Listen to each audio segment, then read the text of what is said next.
Maverick News presents The Rick Walker Show. Defrag your mind.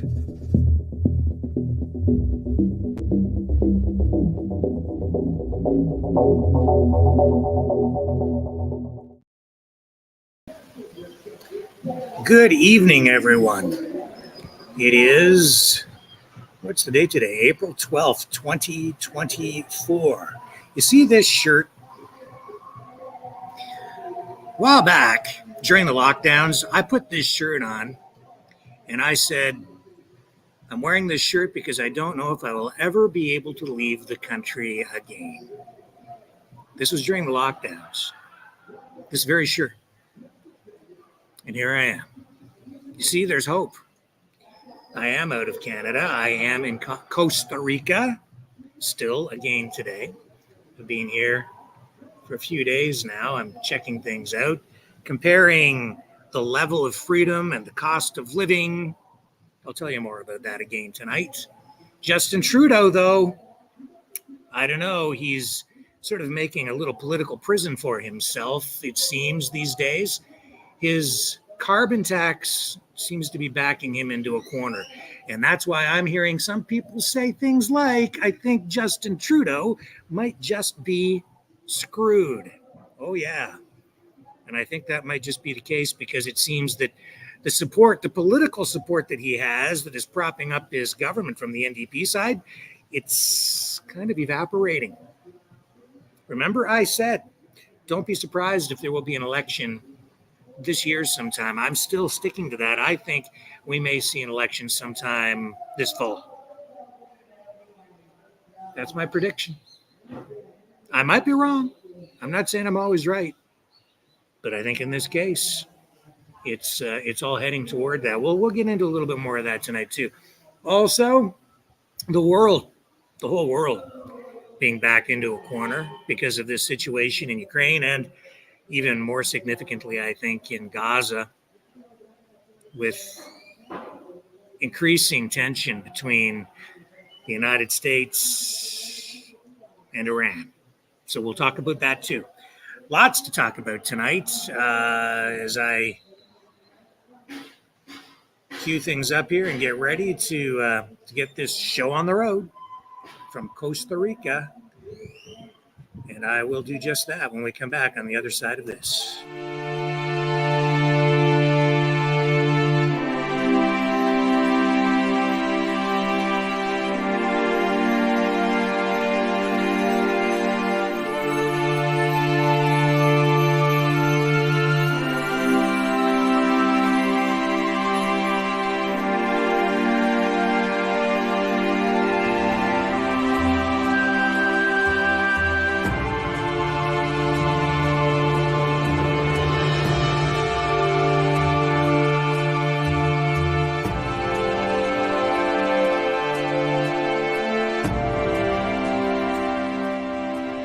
Maverick News.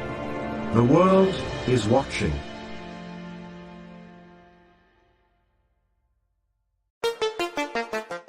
The New World Order. Government overreach. The Great Reset. Mainstream media lies. Now more than ever, independent voices are needed. Donate now at freedomreporters.com. That's freedomreporters.com. Maverick News. The antivirus program for your mind.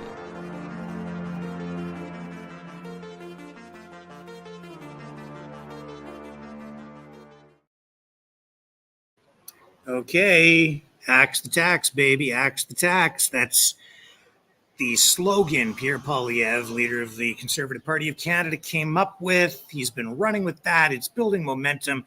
And something very unexpected has happened in recent weeks, and that is that it seems a large portion of the freedom movement has latched on to the axe the tax slogan, probably for a few different political reasons, but the impact has been that it has, I think, lit a fire under the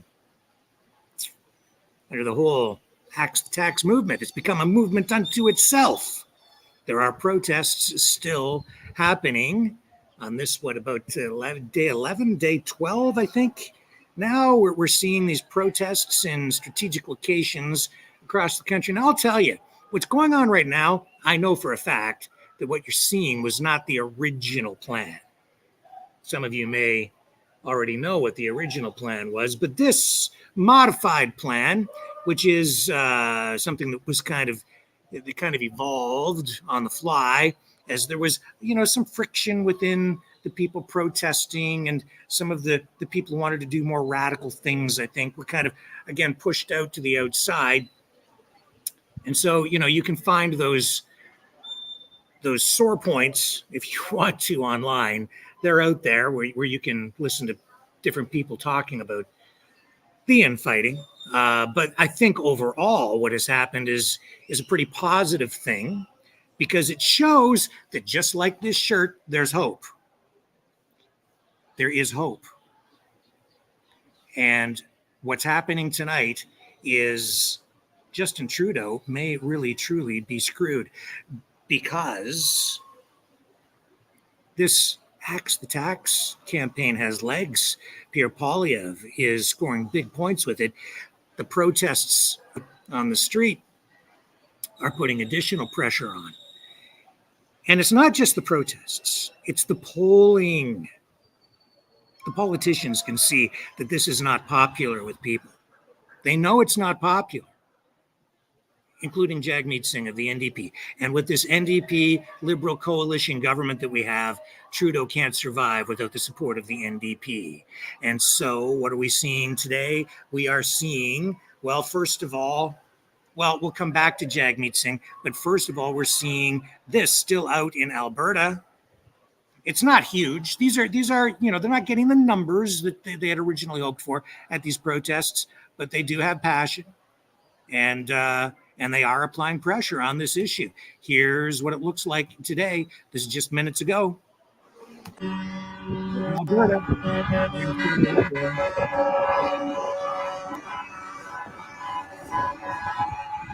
There we go. Axe the carbon tax.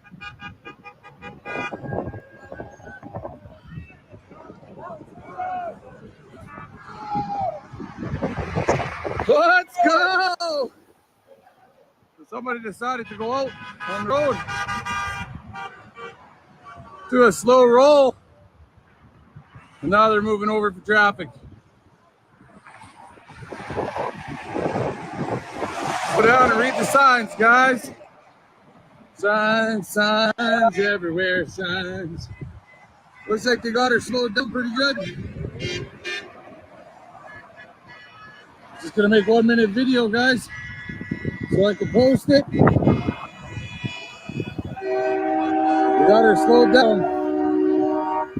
Most people are honking. We're all seeing the signs over there. Over here.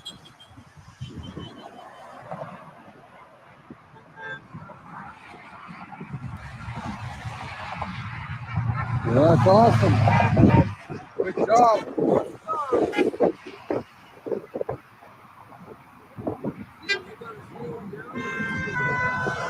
Nice. Good job. All the provinces lined up. The provinces above us, they're above the ditch. Every province, we got the flags out there. Let's go. Let's go, Canada. Let's go, Alberta. Let's go. Okay, so there you go. That's Freedom George. Putting that out there. We're sharing it here. And that's a good thing, I would say. People exercising their right to free speech, freedom to protest. And I hate to say this, but, again, I have to look at that and I say the system's working. Why do I say that? Because how many days have they been out there now? 12? Now, I'm not going to encourage anybody to take their kids out there. I don't think the Trans-Canada Highway is a safe place for kids. So if I were anybody going out there, I wouldn't take my kids and I wouldn't take my dog. Not a safe place for something like that. Now, that being said, there are limits to the way and the duration and how people protest. That being said, I think police have been tolerant. Have they shut it down? No. I think some of the people involved wanted police to try to shut it down. I think they were looking for a confrontation. That's not positive. We saw the heckling. I don't think that was positive. But police, government, they're learning. And they've taken a lighter touch here.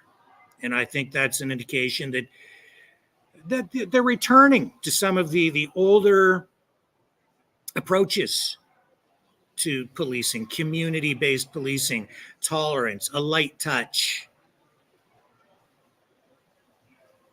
a lot of respect for people's rights, and to give people a lot of latitude in that regard.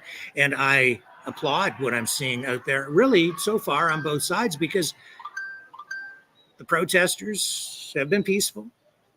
They're not blocking the traffic. Well, yeah, one day and a couple of times in a couple of locations, we've seen incidents where they've tried to slow things down or have actually blocked traffic. And, that's what's going to lead to real friction, real problems, I think. But overall, police haven't even been present out there. And the protesters overall have been, they've been behaving themselves. So it's a good thing. Now, on the political side, what are we seeing in Ottawa? Jagmeet Singh, he seems to be, pulling his support from the Prime Minister. We have Jagmeet today commenting on this, asked about his position on the carbon tax issue, and he has pivoted on this in a major way. And I'm surprised, actually, a little bit by this, but maybe I shouldn't be, because he's bending with the political winds that are blowing strong. Here's Jagmeet on the issue of the carbon tax. Looks like he's got the knife out and is just about ready to stick it in JT's back. This is why the Prime Minister may be screwed. Yeah. Do you want to get rid of the consumer carbon price?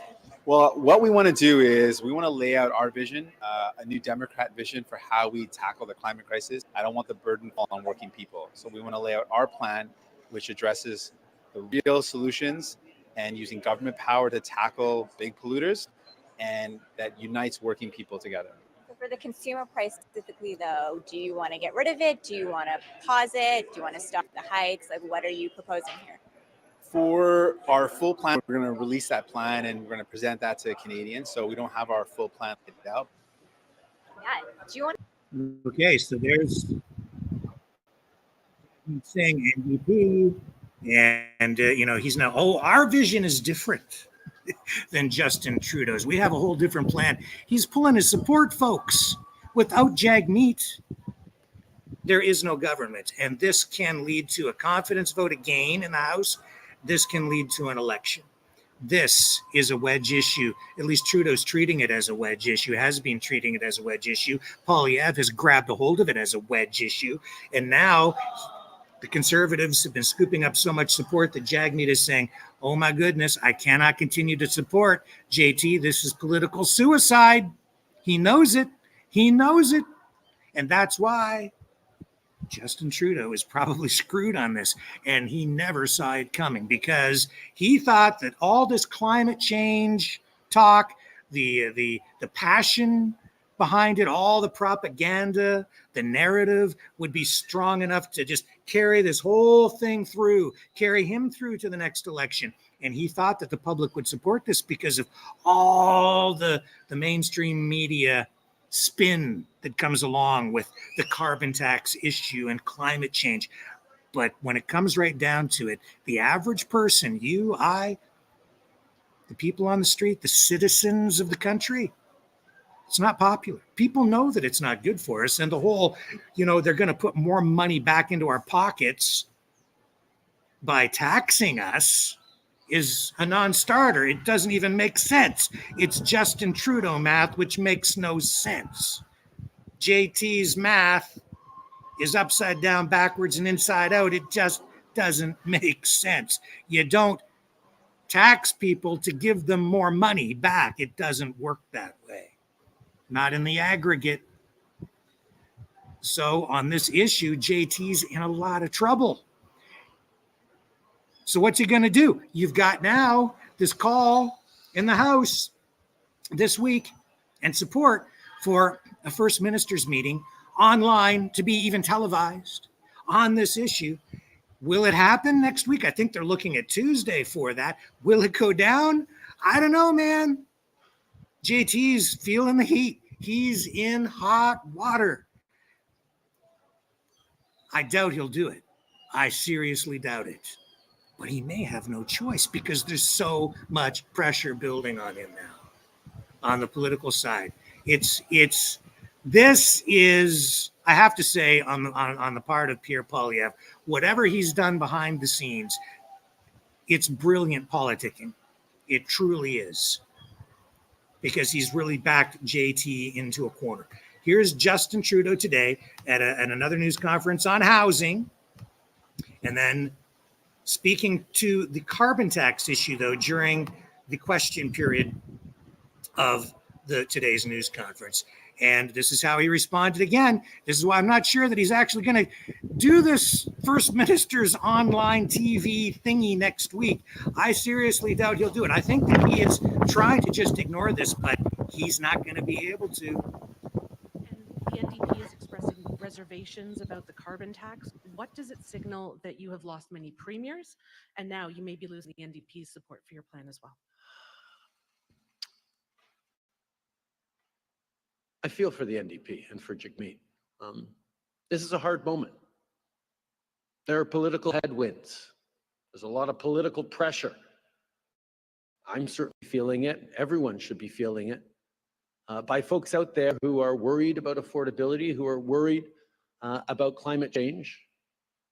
And I don't know. My perspective is this is a time to actually do more to fight climate change, not less.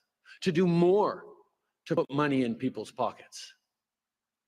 And it's not a handful of conservative politicians and premiers that are going to turn me away from continuing the fight against climate change, the fight for a better future, and the fight to put more money in people's pockets.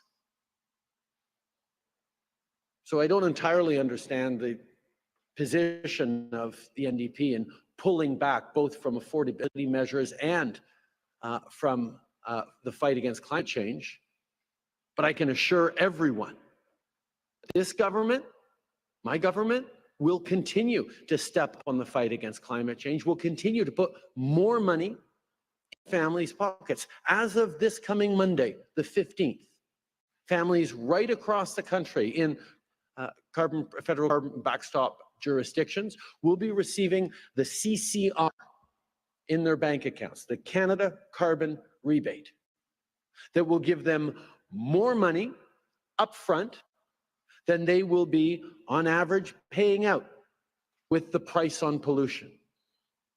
That's extra money for affordability, for groceries, for costs that families are facing. The Conservatives are telling everyone they will take away those carbon rebate checks and step back in the fight against climate change. It's unfortunate that their arguments seem to be resonating with the NDP.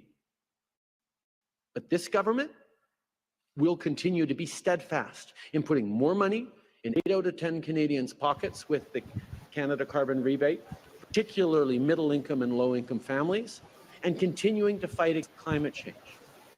And on the issue of industrial pricing that the NDP is suggesting, that's a great idea. That's why we have it in place. That's why we're doing that. That's why we're making sure that heavy emitters pay for their pollution as well.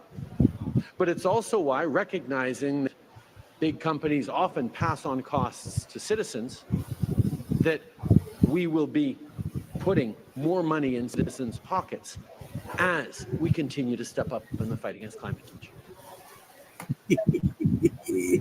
Oh my, do you hear the hesitation, the nervousness in his voice?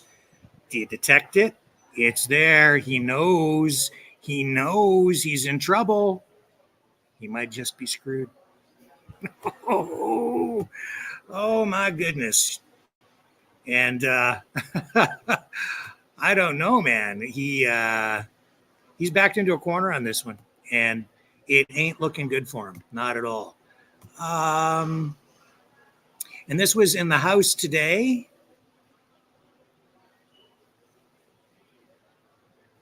Let me recue this here. Okay, here we go. This is more talk about the carbon tax issue in the House of Commons. It's the hot political potato right now, and Justin Trudeau doesn't know how to handle it. New political territory, to be sure. Here we go to the House of Commons. Here we are. Important act in the context of growing an economy that will thrive in a low carbon future. It will ensure that workers and environmental organizations have a seat at the table when we are discussing Canada's green economic plan. The Conservatives have obstructed at every turn, including introducing 20,000 robo-amendments. We are building a strong economy for the future. The Conservatives, by contrast, are engaging in legislative vandalism. Heather from Newbury writes, people with the cost of living under control now. And Carol from Strathroy says, one more tax will take us down. We're already struggling. To the average Canadian, the cost of the carbon tax on gas, groceries, home heating, farmers and families is punishing, not progress. So will the Prime Minister axe the tax on farmers and help make food cheaper by passing Bill C-234 in its original form? The Honourable Minister for Labour and Seniors. I thank the Honourable Member for that question, and I would allow Danielle from Foothills to continue with her comments. She also added, I would say that I probably ended up better off with that transfer. She also said, and so I think a lot of people would be of that view, that if you are going to implement some kind of revenue neutral carbon pricing, that's probably not a bad way of doing it. Now, these are the words of Danielle from Foothills. I'm happy to inform Danielle that 2.5 years later, since you made that comment, it is now up to $1,800 for a family of 4 in Alberta. Thank you, Mr. Speaker. The Honourable Member from Lambton, Kent, Middlesex. Well, Mr. Speaker, even the NDP Liberal Environment Chair admitted that the carbon tax has no impact on climate change. Yet, just last week, the Prime Minister increased the carbon tax by 23%, driving up the cost of gas, groceries, and home heating. If farms cannot afford to grow food, you have failed as a government. And let me remind everyone, no farms, no food. So Prime Minister, help bring the cost of food down for Canadians, axe the tax on farmers, and pass Bill C-234 in its original form. The Honourable Government Leader. Speaker, instead of opposing battery plants, instead of standing up against sustainable jobs, that member and her caucus should remember that farmers have the vast majority of the fuels they use, which are tax exempt under the pollution pricing strategy. Farmers in this country are supported big time by adjustment policies because they know more than anyone that climate change is a reality. And with respect to Bill C-234, that member should walk down to the front bench and tell her opposition House Leader that he should call Bill 234 and we'll resolve it. Hear, hear. The Honourable Member from Dauphin, Swan River, Neepawa. This NDP Liberal government is just not worth the cost. Last week, the Prime Minister increased the carbon tax by 23%, driving up the cost of gas, groceries, and home heating. But on Tuesday, the Liberal Environment Chair revealed there's no proof the carbon tax reduces emissions. Quote, there is no data specifically stating the price on carbon resulted in an X amount of reduction in greenhouse gas emissions, end quote. Now that the carbon tax scam has been exposed by Liberal, will the Prime Minister finally axe the tax?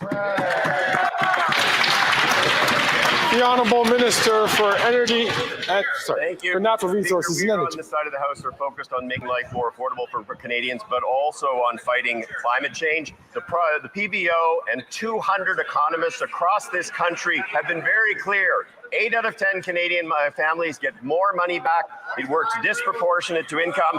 Even the Conservatives actually used to know this before they got collective amnesia.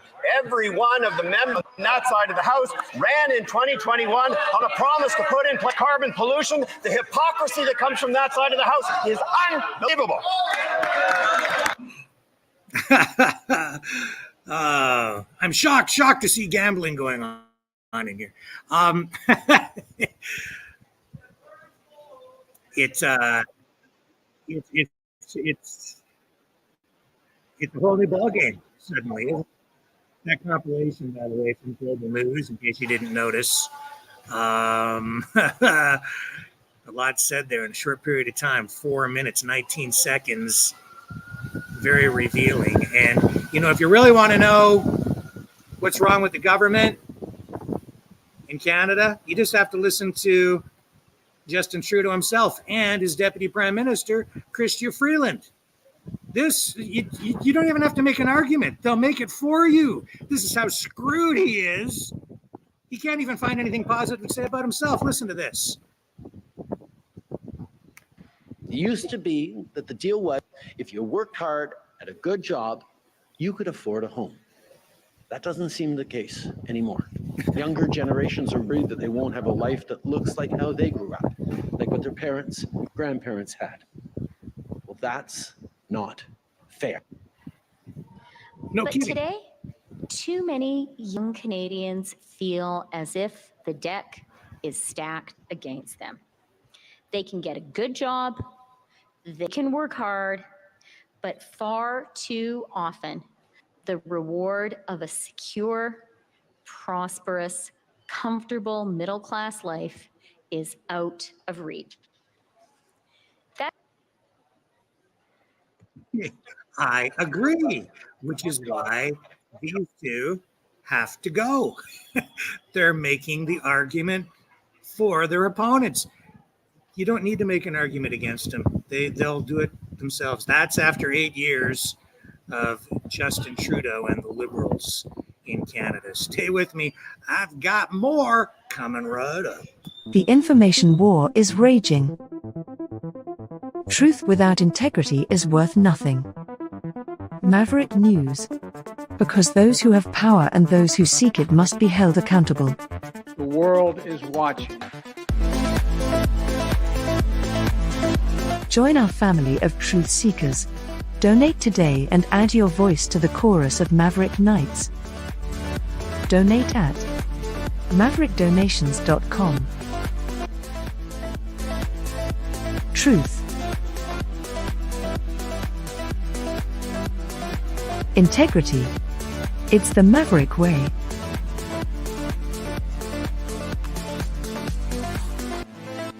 Maverick News. The world is watching.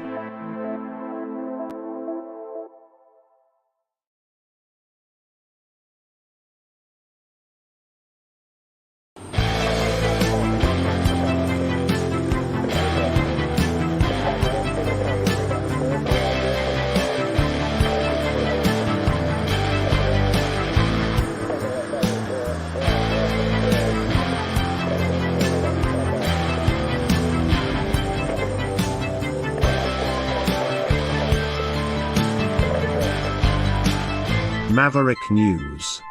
Fighting for freedom. Okay, now, on the world stage, Biden commenting very briefly on this situation in the Middle East with Israel. Things not looking good there, folks.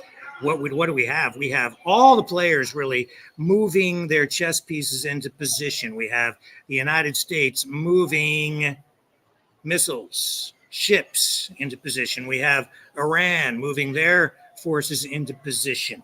All of this coming after Israel bombs the Iranian embassy in Syria.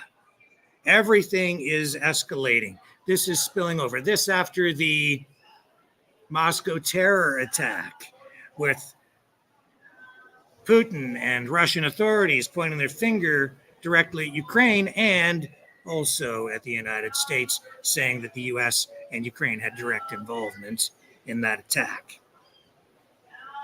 it's not looking good. Not at all. I don't know what else to tell you other than, you can analyze it in a lot of different ways, but, did Israel attack the embassy in Syria to provoke things, to escalate things, to try to draw the United States into a wider conflict directly involving Iran? Perhaps. I'll tell you this. It's certainly going that way. And I'll tell you something else. The reason it's also not looking good is because on that side, on the other side, on the Iranian side, you have Russia. And they will stand behind Iran while the United States stands behind Israel. And this is really, really not good. This is why we are at risk of really, truly, again, a kinetic third world war. And that is putting all of humanity in jeopardy. It's an existential threat, not just to any of these nation states, but to the entire planet. Here's Biden today at an unrelated news conference, asked at the tail end about this situation with Iran. And all he's saying is he sends a very clear, but I would say uneloquent message to Iran, just saying, don't. At least he's trying to say something to prevent, I guess, but I don't think this is very effective. Here he is. On Israel is from Iran, Mr. President? My expectations sooner than later. Mr. President, Mr. President, on in this moment. Don't. Are American personnel and assets at risk, Mr. President? Mr. President, are American troops at risk as well? We are devoted to the defense of Israel. We will support Israel. We will help defend Israel, and Iran will not succeed. Thank you very much. What would trigger a U.S. response, sir? And that's all she wrote there. I don't know if this guy is all there. He's just, he looked stunned. Not in a good way. Deer in the headlights. That's the look. It's like, at least he managed to get a couple of sentences out. But I don't put a lot of faith in any of what we just saw there. We're in trouble, is what I'm seeing overall. So pray, I guess, tonight. Pray that cool heads prevail, but don't count on it. Here's Donald Trump, also making headlines and I guess dominating the news in a way, this time on the abortion issue, which has been the issue that has, I guess, latched onto him in a way, him saying that it should be the states that determine abortion laws, and being attacked. It's a no-win issue really for any politician. And here he is addressing more questions on this today. A follow-up. Over the last few decades, Mr. President, you have both considered yourself pro-choice and pro-life. Which one is it? But you know exactly which one it is. And when I was in New York and when I was a Democrat also, just like Ronald Reagan, Ronald Reagan was a Democrat. We sort of followed a very similar path. But if you look at what we've done with Roe v. Wade, we did something that everyone said couldn't be done, and we got it done. And I give great credit to the Supreme Court and the justices for having the courage to do it. What they did is very simply give it back to the state. And I'll tell you, the Democrats are the radicals on this because they're willing to have abortions in the 7th, 8th, 9th month. They're even willing, and you can call it what you want, but you go back to the governor of Virginia, the previous governor of Virginia, the Democrat governor of Virginia, where he talked about execution of a baby after birth. And you can say what you want, but that's extreme and that's radical, and nobody should have that, and it has to be ended. Please go ahead. So he's going straight to that to defend his position on the abortion issue. effective argument. But like I say, it's a no-win scenario for any politician on that issue, as far as I've ever seen. So it's a landmine issue. That's honestly why he's, in my view, punting the issue to the states and not trying to make it something that would come under federal jurisdiction. That's the way politics works, man. Download the issue if you can onto a different level of government and let them deal with it. It's an effective strategy, generally speaking. We'll see if it works for Trump this time around, or any of the other politicians for that matter, because that issue is coming for all of them at some point. And I think RFK Jr. even was asked about, or at least it's coming for him too. There's been some indication of that in this past week as well. So it'll make the rounds to all three of the main candidates. There are three candidates, I would say, for sure. I wouldn't put a lot of stock in the Cornel West campaign, and I see that he selected a running mate, one of the founders of Black Lives Matter. So is that going to work for him? Overall, I would say probably not. Not if he was running a serious campaign and seriously wanted the presidency. He wouldn't have selected a running mate like that. That is a divisive kind of candidate. He's just there to make political statements and probably scoop up a bunch of campaign money too. That's the Cornel West campaign in a nutshell from my perspective. Now, what else do we have for you tonight? We have the Titanic film crew, which was drugged in 1996. There's a new report out from the Nova Scotian Privacy Commissioner, the province of Nova Scotia. A lot of that film was filmed in Halifax, Canada, Titanic. And a bunch of the crew members back in 1996 were drugged. There's a record of this. They had to go to the hospital, about 80 of them. Apparently, some of the food that they had been eating was laced with PCP, which is angel dust. So the Privacy Commissioner, for whatever reason, I'm not exactly sure why, but there's a new report out from the Privacy Commissioner, and the Privacy Commissioner is now calling on Halifax police to release more information about what happened, to make it public. So we may learn more about that, and I'm not sure what the significance of that is or why that might be in the public interest or the interest of the victims. But there must be something more to this story that we have not been told. So keep your eyes and ears open for that one, boy, ladies and gentlemen, because, boy, I'll tell you, that's a tabloid story and a half, isn't it? PCB laced lobster. Even James Cameron, the director of the Titanic movie, was taken to hospital that night back in 1996, where some of the crew members were laughing, others were crying. So a lot of them were throwing up. There was a report of a conga line at the hospital because all these people were jacked up on PCP, but it wasn't safe, I guess, and some of them got pretty sick.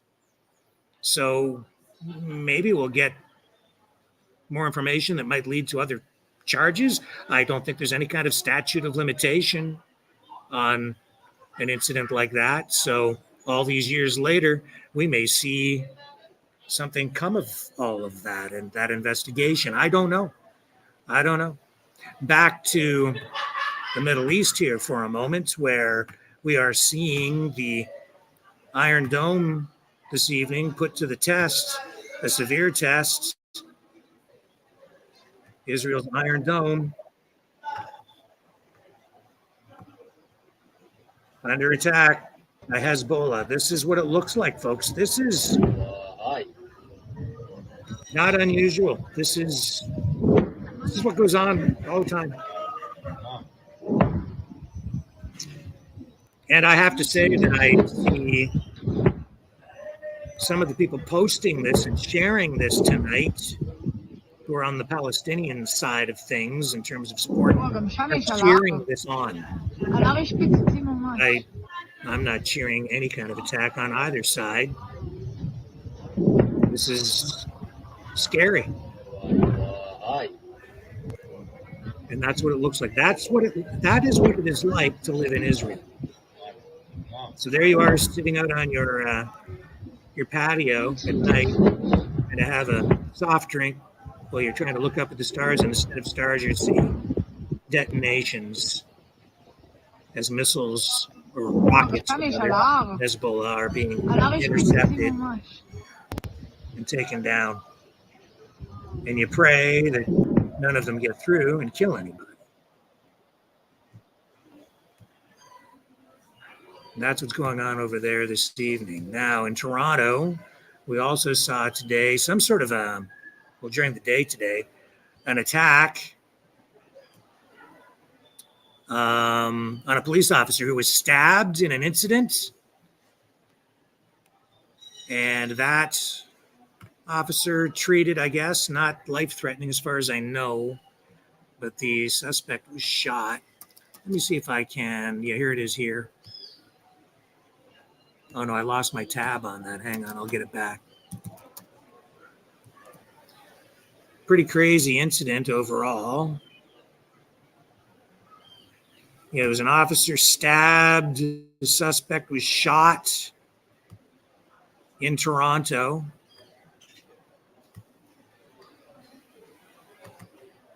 My tab's not coming up. Here we go.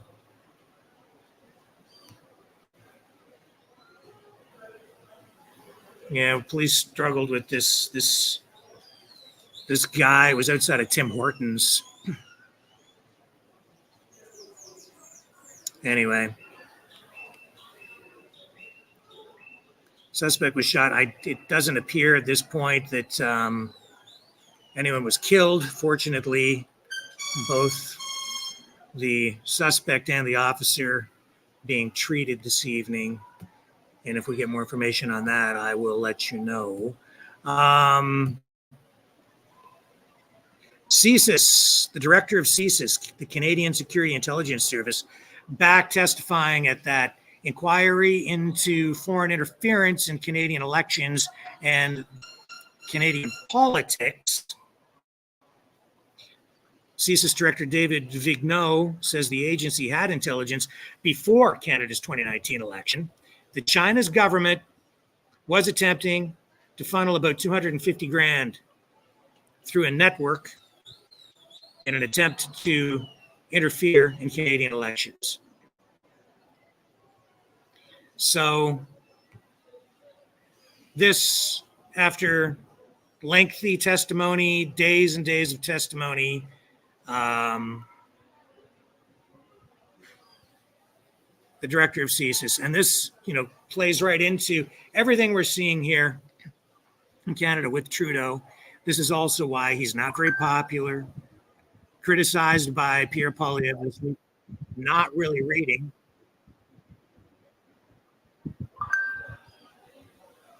Yeah, not really. Pierre Poilievre criticizing Trudeau for not reading the intelligence reports and relying only on verbal briefings on the risks and the status of foreign interference. And there's extensive evidence to show that China in particular is very active in Canada on the information warfare front, on the in the area of trying to influence elections, even by getting money, funneling money to candidates that they favor. So I don't think there's any denying any of that at this point.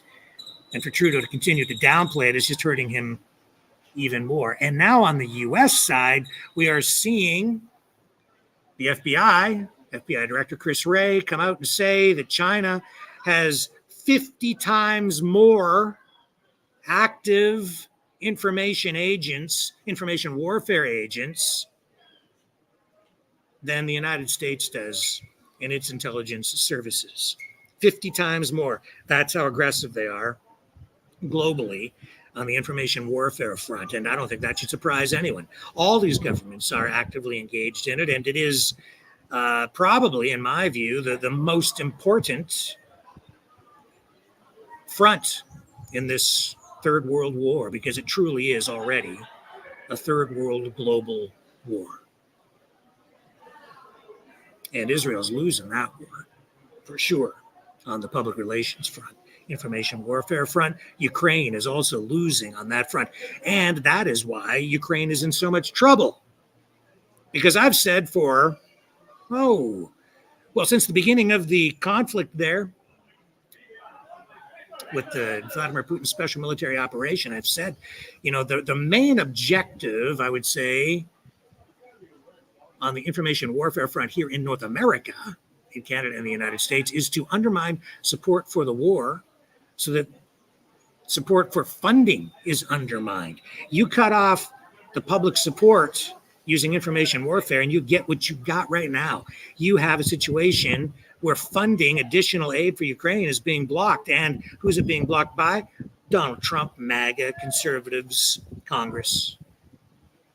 And without that funding, we've seen statements from generals in Britain and Canada within the last 48 hours saying that Ukraine could fall within weeks if more military aid, more spending is not provided. So, of course, the pundits are all cranking it up. They're jacking things up and putting it into high gear on the information warfare front. And, I get it. I totally get it. And there's some truth to what they say. And there's a lot of propaganda.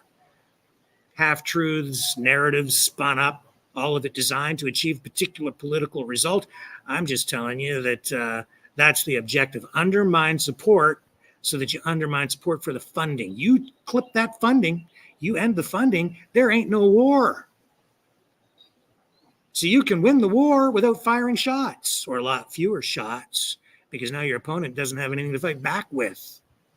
That's the situation we are now facing in Ukraine. I think it's actually cruel what's going on, to be quite honest with you, because the United States, Biden, Anthony Blinken made promises to Ukraine. We're with you to the end. We're there for you no matter what, whatever it takes, we'll be there for you.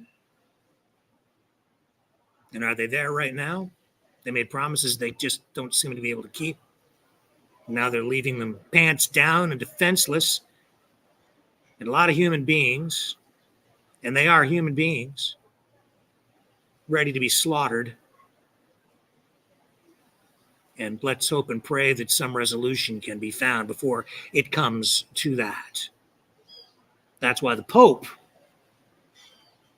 seeing all of this coming, has encouraged Zelensky to find the courage of the white flag.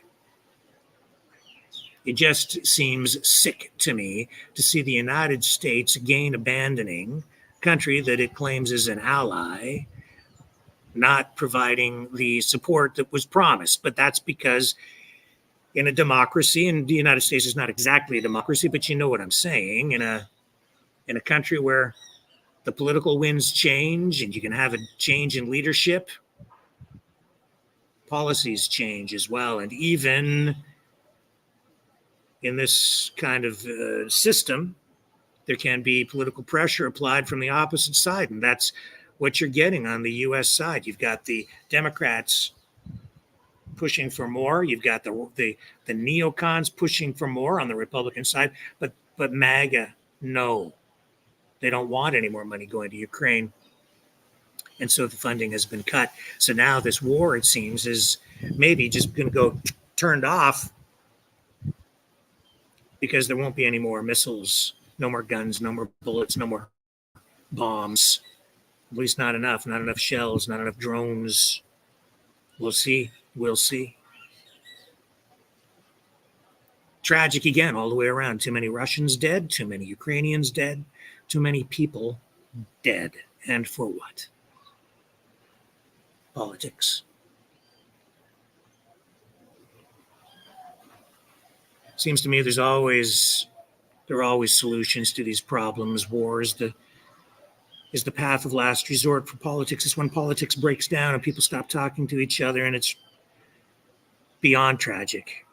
So many lives lost, so many futures, so many families broken apart, destroyed. So many children now without parents, fathers.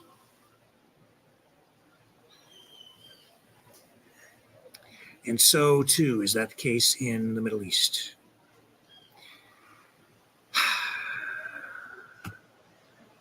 Senseless.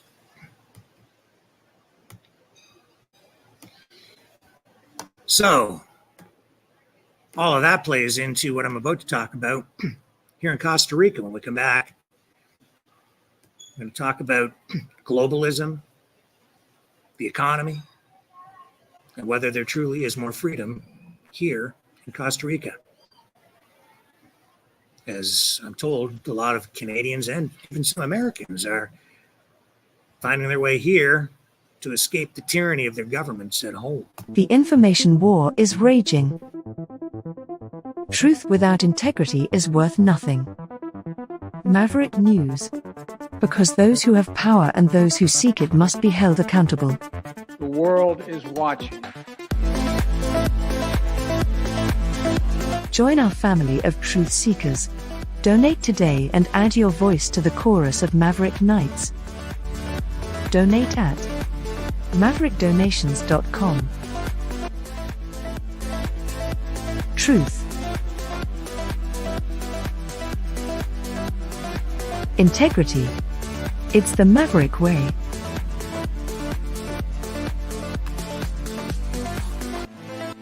Maverick News. The world is watching.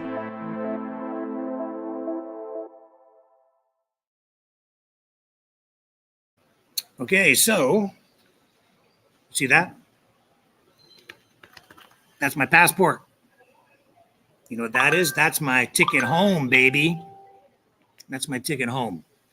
You know what this also is? This is proof positive that these people who tell you Canada is a myth and it's not a real country, they're lying to you.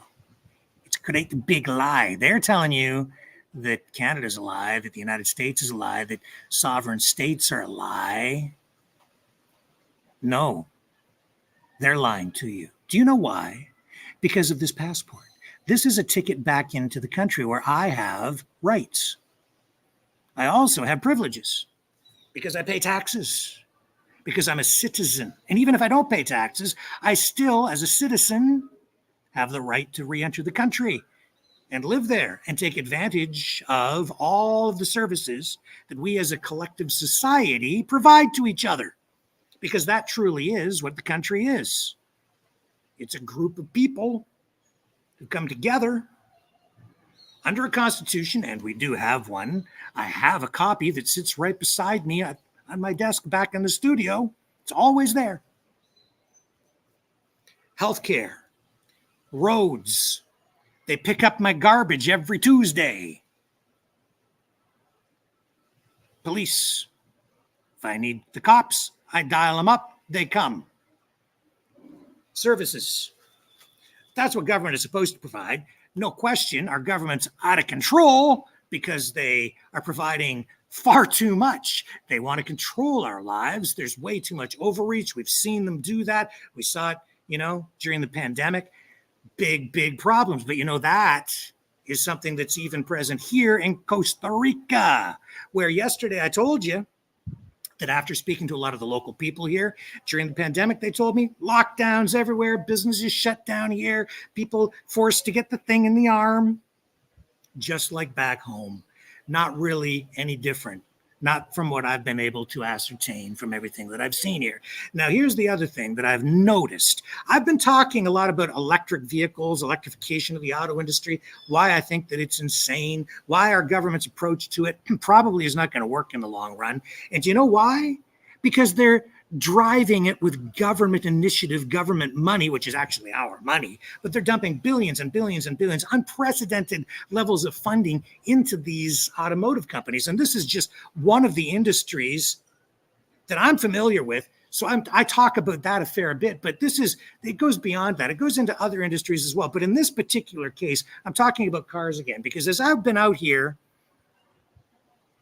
on the streets, checking things out, do you know what I'm seeing? I'm seeing Chinese cars. BYD, which is now a bigger company in countries like China, moving into Australia, getting into Europe, already here in Costa Rica. It's a Chinese company backed by Warren Buffett, bigger than Tesla. They produced more cars, electric cars, in the last quarter than Tesla did. China. BYD on the streets here, and they are inexpensive cars. Cars here in Costa Rica seem to be fairly inexpensive, less expensive than they are back in Canada. Maybe comparable, maybe a little bit less expensive than they are in the United States. I have to do a more accurate price comparison. But the point is, our governments are dumping billions and billions and billions and billions of dollars into companies like Ford, well, Volkswagen too, I guess, in Canada. You know, some of these bigger names, Chrysler, General Motors, of course. But I'm not so sure that it's going to work because they're not taking into account the global nature of the industry and the economy in general. Globalism goes far beyond just Justin Trudeau and our government. It's in every country, including the BRICS nations. It's just that they want to divide it up and they're trying to assert their own control through the establishment of their own currency, which is an assault, a direct assault on the US dollar and Western capitalism. But don't make any mistake about it. Those BRICS nations are engaging in exactly the same darn thing. It's capitalism.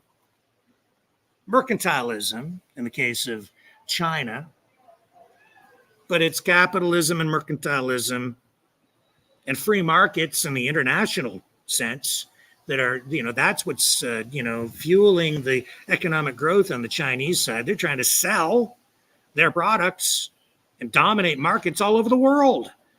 They are globalists as well in their own right. And that's what I'm seeing on the streets right here. The point is, we can dump all the money we want into these industries, but unless the systems are set up and they're run efficiently, you can try and drive these things all you want domestically. But if you're engaged in a global market, and we are when it comes to electric vehicles in particular, the auto industry in general, if you're not competitive, you're dead in the water. So they better darn well get it right. And so far, from what I'm seeing, they're not getting it right because you have costs that are running too high on our side, efficiencies, economies of scale that are just not there.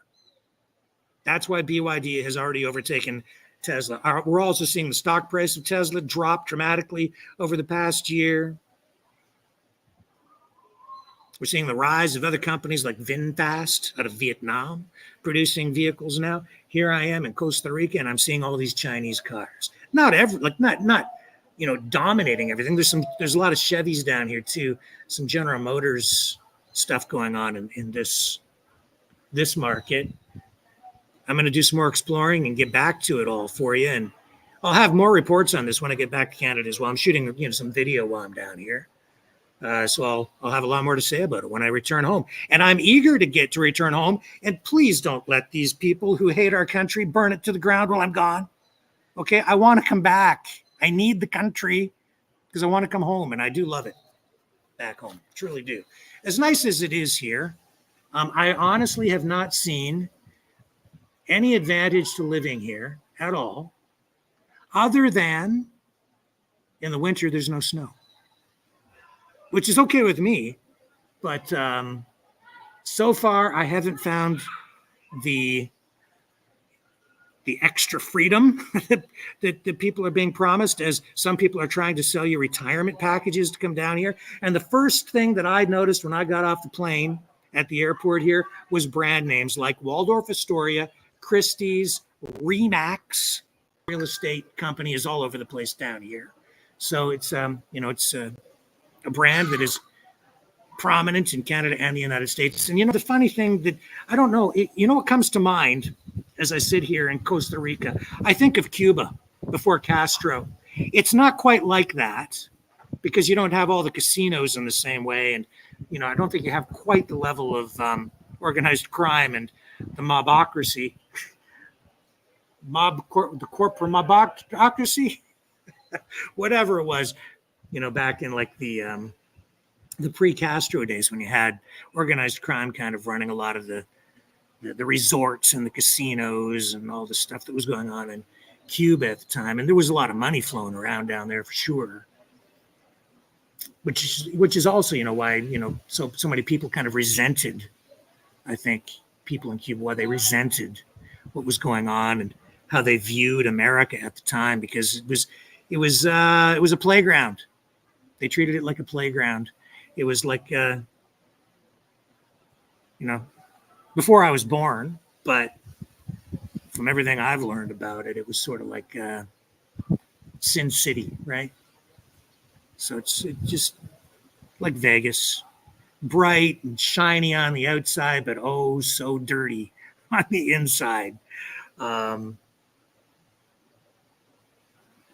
that I'm not saying Costa Rica is quite like that. I'm only making reference to it because I see the Western business influences here. These brand names, as soon as you step off the plane, it's Western money. And I think that's, overall okay from what I've seen, because it is fueling growth and people are, they're being employed. They're getting, there's gainful employment. People in the tourism industry here, they seem to be making, fairly decent money. I've seen much worse in other countries. So I think it is lifting people up here, and that's a positive thing. But there's still a lot of work to be done from everything that I've seen here in terms of lifting people out of the economic doldrums or even poverty in some cases, because only 55% of the people here, as I understand the statistics, actually have gainful employment. So there's a lot of work to be done. Could you imagine? Well, yeah, I can actually in Canada, the number of people that it would take to, you get into even 10, 15, 20% unemployment. That's depression levels of unemployment historically. So you get into, where 45% of the population doesn't have a job, of the eligible workforce. That's serious. And that's ongoing. So not cool. Not cool. A lot of work to be done to help the people. So God bless them. And I hope that things continue to improve down here. I see cranes all over the place. So they're building, and that's a really good thing. And, back home in Canada, we've got our problems too. And I think on the US side as well. Got to get that economy back on track. And that's coming full circle back to that carbon tax. It's about cost of living. It's about affordability. Cheap energy, man. We should have cheap energy. And that comes back to the wars, and it's all tied together. And all I can say is Canada, the United States are real places because the people support it, because we vote, because we do have a voice, because it is still a democracy, even though some people try to tell you that it isn't. And there is hope. As bad as things got during the pandemic, look at me. I am finally out of the country. I have left, and I'm going to go home. I've got my shirt on, my fancy shirt, my tropical shirt. See? We got through it. I'm out. We're not entirely out of it. We've still got problems. They could do things to us again. But look at the situation JT is in now. Look, they're listening. They're afraid. Not afraid because of all this talk of, an uprising and blah, blah, blah, blah, blah, blah. No, they're afraid because they know they're going to lose the next election if they don't do something to respond to what people really want. That ultimately is what it comes down to. Now, I know that the defense minister, the safety minister, the defense minister, Bill Blair, said, that they're looking at the military, and some sort of a clip in this past week talking about, using the military for civil defense. Yeah, you know why? Because there's some people out there threatening the government. I got the clips, man. You've got the clips. You've seen the clips. You know exactly what I'm talking about. What do you expect them to do? If you've got a bunch of people threatening the government, they're going to respond, aren't they? They're going to defend their position, their power, and the system because they don't want it torn down. And if you've got some people out there who are going to get radical, and the government's going to take some steps to defend things, aren't they? But that's not what we've seen on the streets, is it? No, again, I'll tell you why. Because the system is working. The cops learned. They got to go back to basics.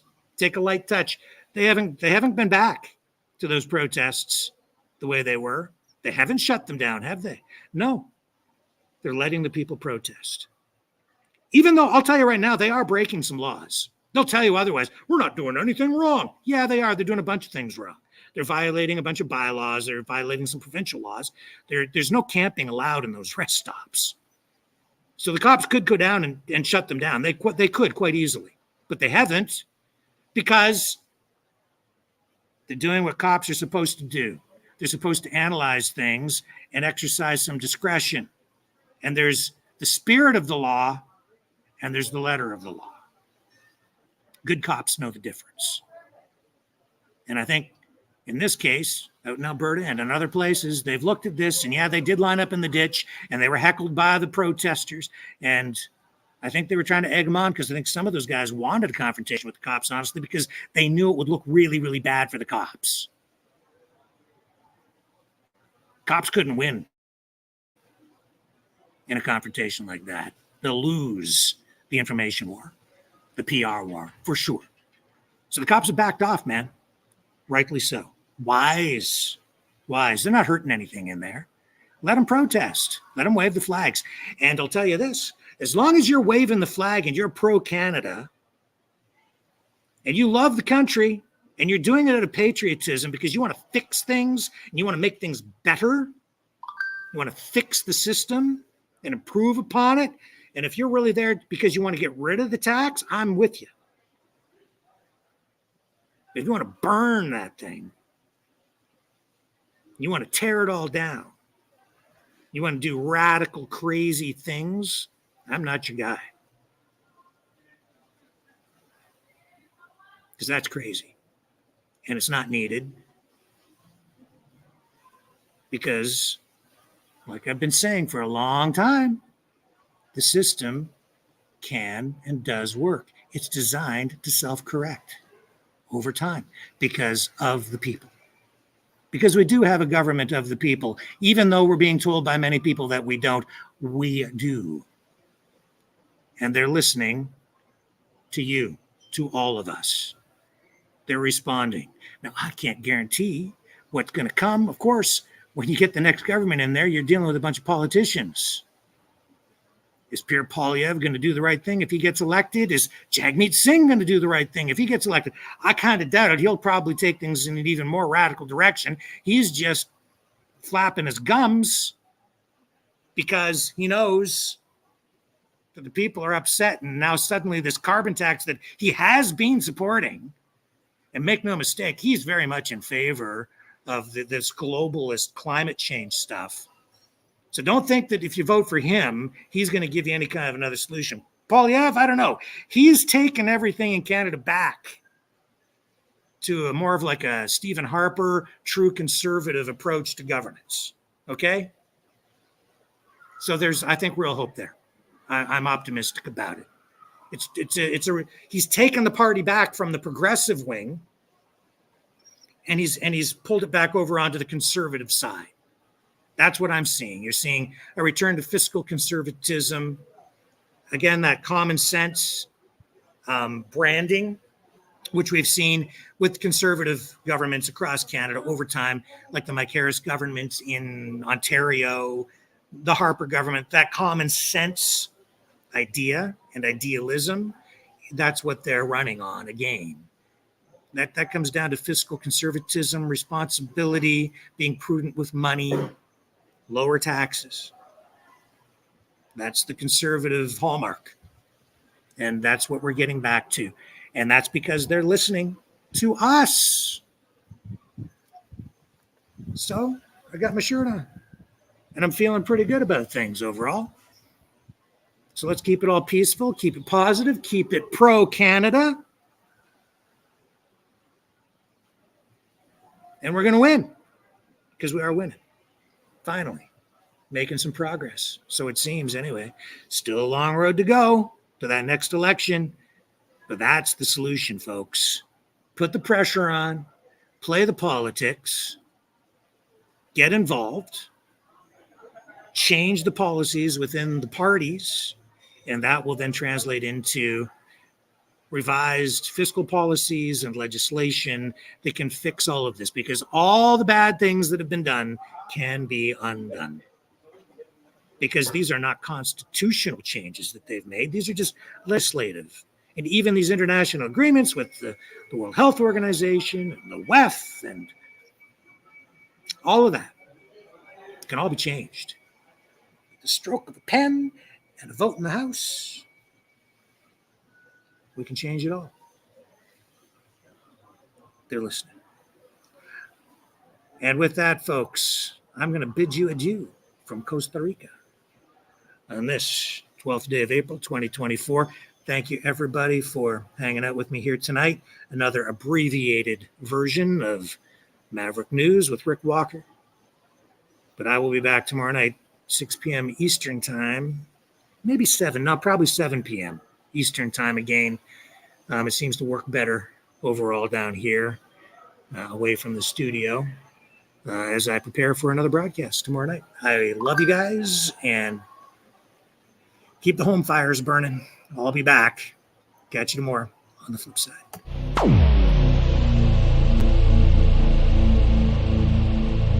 This has been a Maverick Multimedia production.